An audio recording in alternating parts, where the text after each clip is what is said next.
bonjour, Patrice Boudigna. Voilà. Je suis agriculteur dans la région de Provins, mais dans la vallée de la Seine exactement, sur un petit village qui s'appelle Blunay.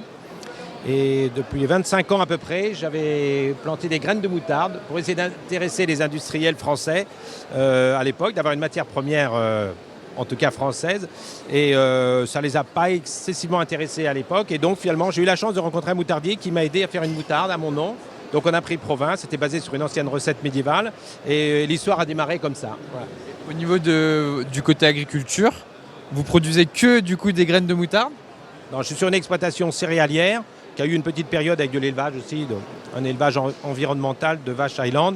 Mais le principe, non, on est dans une culture céréalière en priorité. Ouais. Et du coup, sur la moutarde, vous pouvez nous parler des différents produits que vous avez? Alors, aujourd'hui, j'ai 5-6 moutardes et on fait aussi à peu près des moutardes à façon, assez régulièrement, événementielles.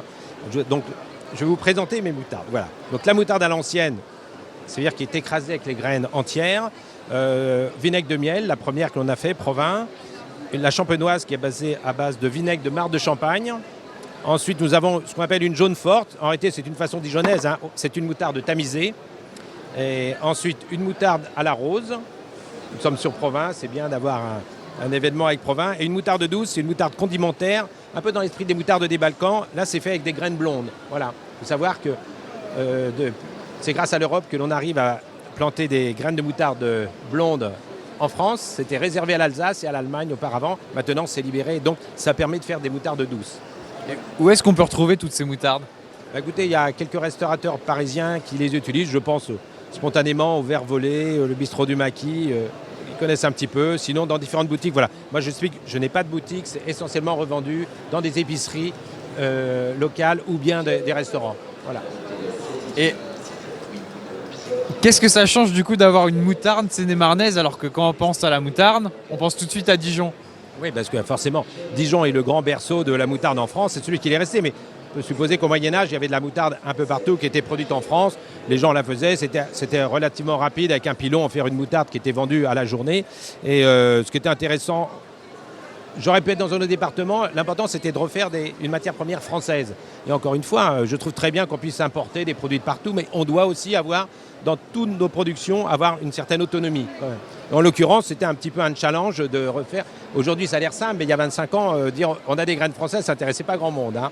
Aujourd'hui, ça a changé. Voilà. Mais sinon, voilà, il faut quand même remercier la région et les départements qui nous permettent d'être invités ici. Voilà. Donc c'est pour ça que vous êtes au Salon de l'Agriculture, c'est pour présenter vos moutardes, représenter le département. Est-ce que ça peut vous aider à rencontrer des politiques, des restaurateurs? Qu'est-ce que ça apporte? Je pense déjà participer au Salon de l'Agriculture, c'est un peu comme un baromètre national. Si on fait le tour, on voit bien des régions qui tout d'un coup se mettent à avoir investi un peu plus sur la communication, sur leurs producteurs. On voit ceux qui vraiment se démerdent. Je pense qu'il y a des régions qui sont très très symboliques, hein, d'un secteur, d'un terroir. L'Île-de-France, c'est un peu plus compliqué parce qu'évidemment c'est Paris auquel tout le monde pense, mais en réalité c'est une grande zone agricole. Et surtout, on voit, c'est important, on a l'âme française. Vous allez dans le bâtiment 1, on n'est pas dedans, mais c'est bon, vous avez comme l'âme française. Vous voyez des jeunes éleveurs qui ont 15-16 ans qui sont avec leurs parents. Putain, c'est une véritable transmission. C'est là qu'il y a de la poésie. Pour moi, l'âme paysanne, on la voit dans le bâtiment 1. Je suis désolé, c'est indispensable. Et je pense qu'effectivement, il faut vraiment soutenir. Les valeurs françaises sont là-bas, quoi.